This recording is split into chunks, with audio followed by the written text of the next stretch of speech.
Showtime, my friends, welcome back to my channel. My name is Shogun Zorra and thank you very much for tuning in. Yeah, it's been a while, but I'm back. Of course, yeah, today we're talking about, as you can see entitled, Best Gundam Debuts. One thing that's really exciting is always to see a new Gundam, how the new Gundam is going up against all other mobile suits. The thing is about Gundam debuts is like, it has like, it needs an impact. You see the new mobile suits like, and gives like sort of sets a tone for the series. And yeah, I am a big Gundam fan. I started recently, like a few years ago, like 2 years ago, about watching Gundam, and it all started with Gundam 00, hearing the opening and got very intrigued to it. I like mecha animes and I always wanted to get into Gundam, but I always never knew how to get into Gundam. And yeah, but thanks to hearing Gundam 00 opening 2 Ash Like Snow, one of my favorite anime openings, and thanks to that I got into Gundam, started watching Gundam 00, and then watched also other Gundam series. And I'm very familiar with all different timelines. I watched almost everything from the Universe Century to F91. I need to watch like Victory Gundam and some other Gundam that I'm almost done with the whole UC timeline. There's also some other Gundam anime that I need still to watch, but yeah, but let's talk about Best Gundam Debuts. So yeah, let's get started.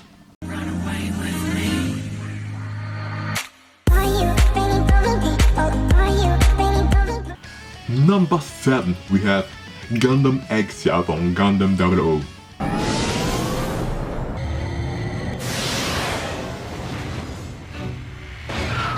Gundam 00 was my favorite it's my favorite, I would say favorite Gundam series, and yes, in the first series I watched. The thing what I like about this debut is, the world has never seen Gundam before, and then seeing suddenly Exia flying from the sky down to the military base where they're showcasing the new and best mobile suit, and everybody's wondering what's that, and then suddenly Gundam Exia is there and embarrass the whole military, destroying the whole new mobile suit. I'm like, bro, that is hardcore. Imagine they've never seen anything before, and suddenly you're showcasing the best mobile suit, right?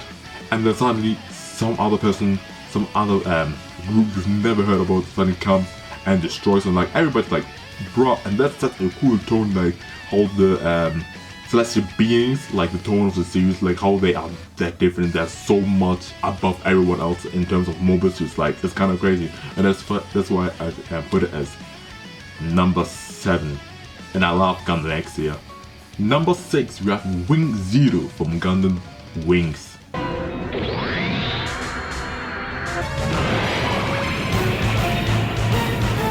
The thing about Wing Zero is, this Gundam, especially at the beginning of this series, is like the definition of on-site Black Horse energy, because every time it's near the mobile suit, it's on-site. It's not just trying to win, it's just trying to destroy everything.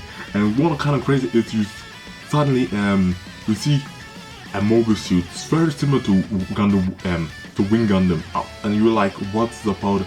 And then they attack it, to other mobiles attack it, and then suddenly it transforms, and like it looks like very to Wing Zero, and that's totally like a mystery, what's that? And it destroys so effortlessly all the other Gundams, and destroys the whole military, like the space colony base, with one shot of the Buster Rifle. And you're like, bruh, one Buster Rifle did so much damage. In general, the Buster Rifle is probably one of the most damaging weapon in Gundam, because I think also later you see like how the Buster Rifle destroys a whole space colony, and that's kind of mad. And yes, also I like sort of the mystery, because at the beginning we're like, what's this Gundam coming from? Because we already know there are like 4 other Gundams, right? Where's the Gundam coming from? Also like the mystery, sort of white assist looks very similar to Gundam Wing, the Wing Gundam, and also who was the pilot in the beginning, like sort of mystery. And one funny thing is kind of sad about it, it took me like almost at the end of the series while I was watching Gundam Wing to differentiate between Wing Gundam and Wing Zero. It took me so long that I don't know why. Now I can clearly see it, of course, but I don't know, it took me so long to see the difference between these two. Number 5, we have Gundam 00 again. Yes, I'm talking about 00 Gundam, of course, from Gundam 00.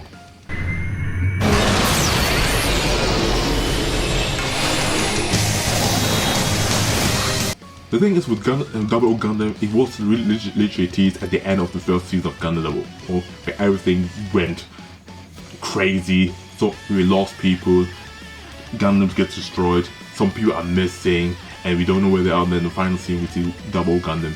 And one thing I like about it wasn't an initial debut, but the first debut, when it was really working, is it finally starts really working when Setsuna came. And I really love that there's the combination of Double O Gundam of Exia, combining Exia and O Gundam together. So that's just like very important for Setsuna that these both Gundam Exia, his first Gundam, Go Gundam, the Gundam with Satan, coming back to come together, and then for Setsuna's Gundam. Also, I love that when they try to blast the enemies, to try to blast the base with the new Gundam, the Gen Drive came in and protected it with a double particle, and showcasing how much power it is. And because we see previously like Exia is now outdated because it can't keep up with the current enemies mobile suit, the Exia Double O coming and destroying them so effortlessly, showcasing how much power it is without the extra additional of the Stargates, I forgot what's called, the backpack he has sometimes. Yeah, but that's why I like the debut so much. It's so cool seeing how much stronger it is and how the Double O is important from the beginning. Yeah. Number 4, we have Lfrith Gundam from Gundam the Witch of Mercury.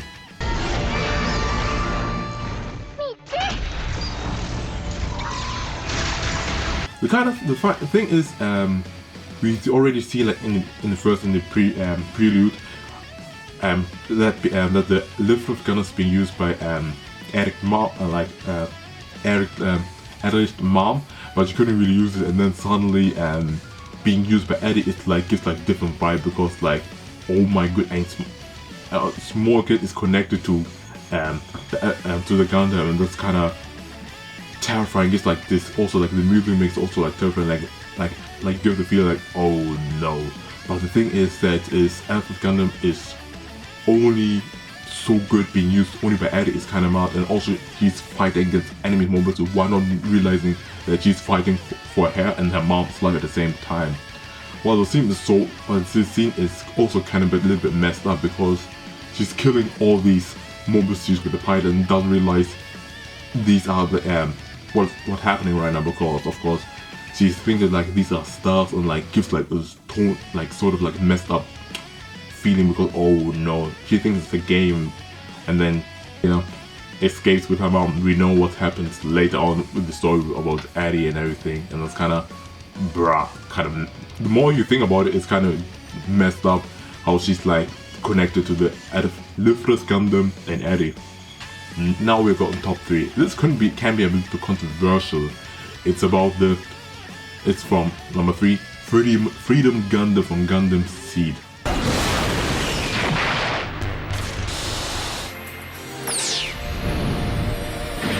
I feel like in the community, and I feel like Gundam as a Freedom Gundam has probably for a lot of people their favorite Gundam debut, because of course it's really cool seeing Freedom Gundam from somewhere else flying instantly to the Earth and rescuing the Archangel, and like wow, it's like the Archangel was about to get shoot, and then bam, he stops it, and then you can see suddenly we can finally see like this Freedom Gundam in full glory.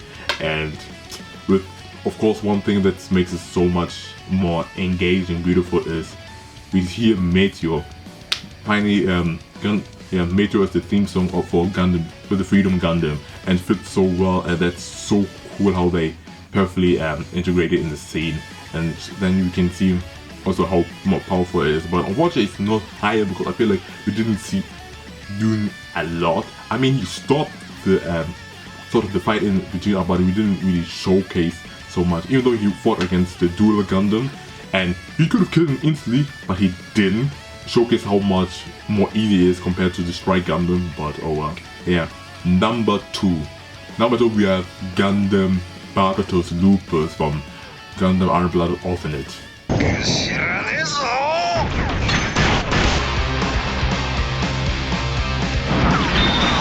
The thing is about this scene, what I really love about the scene, is everybody's waiting for Mika. They have a minute in a fight against the enemy, and then everybody's sort of like looking for Mika, and we as a viewer or constantly fan also watching, where's Mikazuki, where's he?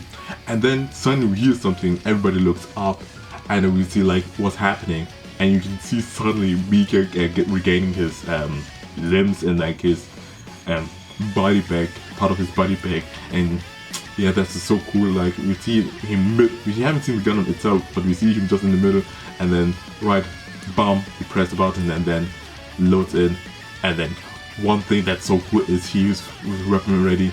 He's right from the outer mirror, he's falling down the ground, like really prepared to come down. Bam! And then we hear at the same time while he's about to land, the opening Rage of Dust, the Gundam Iron Blood Orphanage Season 2 first opening. Such a great opening, and suddenly jumping out with the opening is so amazing. I feel like this is one way to how to introduce a Gundam.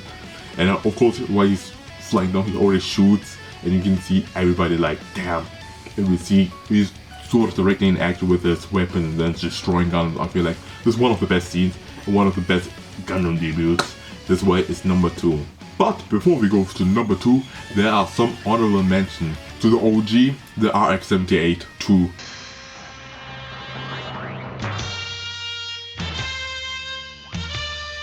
I feel like the debut was, it's the OG, I have to include it because it gives like a standard how it looks, and also it's based on, and also the Strike Gundam debut is very similar to the RX-72, but what I like about it is of course Amado Ray's trying to figure out like how everything works, and then we have one of the most iconic Gundam pose, like anime pose, where it's like with a sword like this.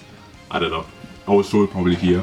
Then another honorable mention is EW Endless World's Wing Zero Gundam from Gundam Wings and the movie Endless Worlds.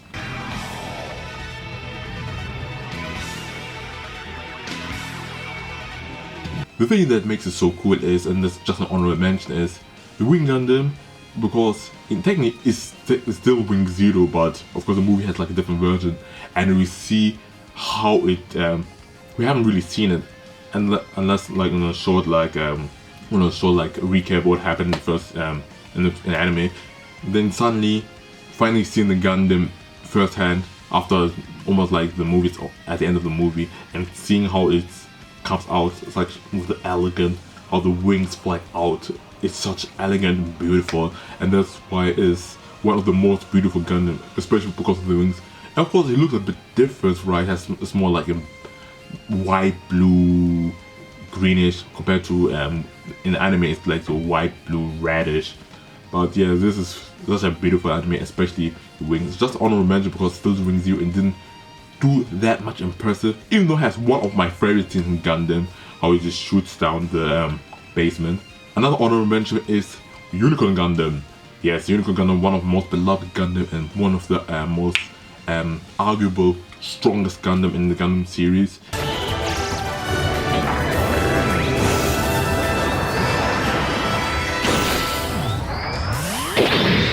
Yes, I like this debut, especially with the iconic OC it goes. And of course he's pushing the enemy's mobile suit out of the base, out of the so not really base, but out of the school sort of, out of it. And then we see suddenly the anti-D mode activated, new type destroyer mode, and then we see suddenly all the mobile suits just transforming, like you can see it goes off, bam, you can see red lines, and then it looks so cool. And that's why just an honorable mention. Yeah, and my last honorable mention is Gundam Exia from Gundam 00. Gundam Exia. This is kind of weird because I mentioned already Gundam Exia, but this technically from the final episode of Gundam 00 it's not the same Exia because it technically counts as Gundam Exia Repair 2. Technically it's a different Gundam, even though it's the same Gundam. Because we know Gundam Exia got sort of destroyed in the final episode in the first season. Then we saw Setsuna was using it a little bit. You can see it like parts of destroyed, and then yeah. But one thing that I love this scene is while Double O is the combination of Exia and O Gundam, because Double O was almost like destroyed, it was almost useless. You can see that the enemy took the Gundam, looked at one of Gendra and put it back to the O Gundam, and then we see suddenly Tetsuya in the Double O Gundam, we're like, what's happening? And he sees something, and like, what is it? And then we see Exia back again, and I really love this scene because it's really rare we see a Gundam protagonist going from his newer model goes back to the old model. The only other Gundam protagonist I can think of that did this is, oh my goodness, the protagonist from Gundam Wings. But Hiro did this. He switched constantly from Wing Zero to also to Gundam Wing. But I love this scene because it's so cool. After seeing this, like, coming back in the final fight, Setsuna at Seiyu versus the old Gundam, Exia versus his own Gundam versus the original Gundam that saved him. And yeah, also I love the OC that plays is Tomorrow. The OC is called Tomorrow, and I think there's a different version of this moment, but instead the first opening of Gundam 00 Season 2 is playing. Both scenes are really cool, but yeah, I love the scene. And for number one for my favorite Gundam debut ever is Strike Freedom Gundam from Gundam Seed Destiny. Yes, I almost forgot the name. Gundam Seed Destiny.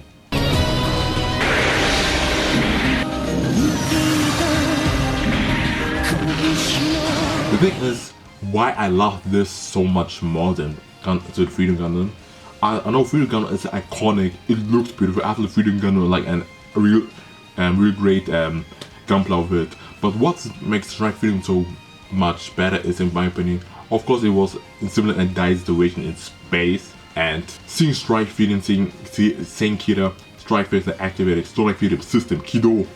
We hear like Vestige, like in the original version, right? Not the high HD remake. In the original version, Vestige is the OST, like the theme song for the Strike Freedom. And one thing what I love about Strike Freedom is it came and did its business, destroyed like over 20 mobiles hit in a short amount of time, and they destroyed everything. And it's one of the few Gundam who never took any damage, and that's kind of mad. And Vestige, I think music plays a big factor into making this team more iconic, and yeah, and we saw way more from Strike Freedom capable in this debut compared to Freedom Gundam. Freedom Gundam was fast and shot, you know, we could always see his like all these cannons and shooting everything, but it was just as a warning, it was not really fight. Strike Freedom, you could see destroying so many Gundams so quick and easily, and that's so freaking impressive. Oh my goodness, and Vestige there is also good. And that's interesting that I didn't realize it. Vestige is original as the OST, the theme song for Strike Freedom, but also Strike and Gundam Seed Destiny had like the film opening was different from the HD version. In the HD version, Vestige, the theme song for Strike Freedom, is the opening, and it also makes sense. I should have realized sooner, because Vestige is the only opening that isn't 1 minute 30 long. It's like almost 2 minutes. Probably they try to cut it as condensed as best as possible. And also, unfortunately, in the HD version, they put like a generic OST. So the scene is freaking amazing, but originally with Vestige in the background is so amazing. Also, we see Vestige in the background with Strike Freedom again when he and Kagali come from space to Earth to rescue everyone. Yeah, that's it. I hope you guys enjoyed it. Let me write down in the comment section below what's your favorite Gundam and what's your favorite Gundam debut in your opinion. If you have any other suggestions, please write down in the comment section below. My name is Shogun Zorra. Let your light shine bright, and peace.